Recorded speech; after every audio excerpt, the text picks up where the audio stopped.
I'm the shift leader of this nursing team. I give them their assignments at the beginning of the night, but lately, there are nights when I can't find the words. I can't look them in the eye. There's so much shame because of the situation we've been put in.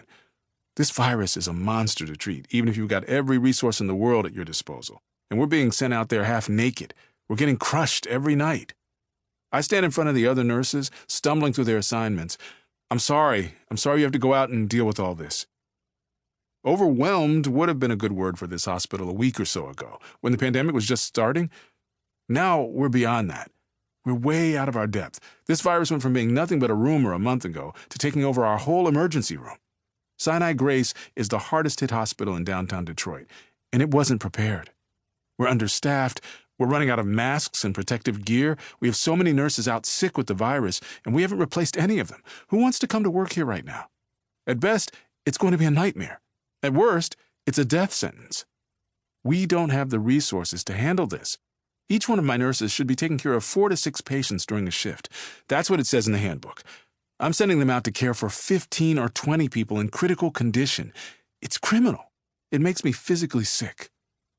Some nights, we've had 120 patients in the ER at once. That's 3 times what's normal.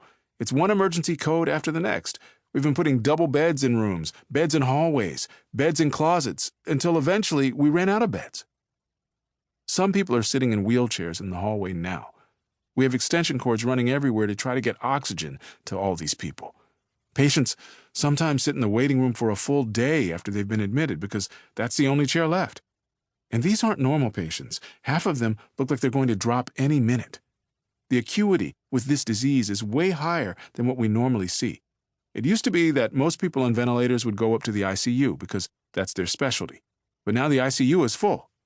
We're basically handling the most severe cases in the ER, which is not our training. These nurses don't have a second to relax. You've got one patient's oxygen running out and another whose heart rate is going wild. All you can do is try your best to hear the alarms and then sprint as fast as you can from one emergency to the next. You hope you make it in time. Sometimes you don't. Every single employee in this ER can tell a story of a patient that shouldn't have died on our shift. It's not these nurses' fault. They can't be 15 places at the same time. I'm sorry, but they can't. It's not humanly possible. The other night, I bagged 5 bodies in the ER, and there was no place to put them. We have a morgue that fits 20 bodies, and that was full. So then we had to start putting them in the fridges outside in the parking lot, and that ran out of space. Then we started having to stack them up in the viewing room next to the morgue, and then we took over the sleep study room, which isn't even cooled. Sometimes we've just had to leave them here in the ER because we don't have the staff to move bodies. There's no dignity, and that's the saddest part. These people don't have any visitors, and they are dying alone. We don't have time to sit and care for them and hold their hands. Some of these patients look terrified, and I don't blame them. That's what this virus looks like in here. Oxygen masks and big, wide eyes. These patients see what's going on.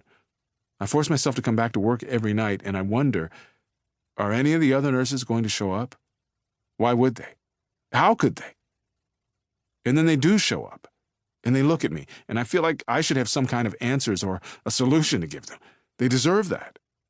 These nurses are so dedicated.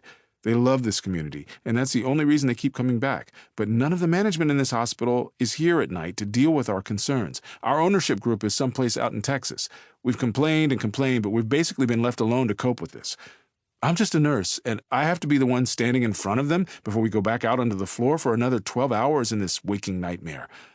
I'm not typically a guy for big speeches anyway, but there's not a motivational speaker in the world that could sugarcoat this. I just deliver it straight. Hey, I love you guys, and I'll have your back. I know we don't have time to take breaks, but try to remember to get a drink of water. You get 1 mask for your shift, so please don't lose it. Okay? I'm sorry. Let's go do the best we can.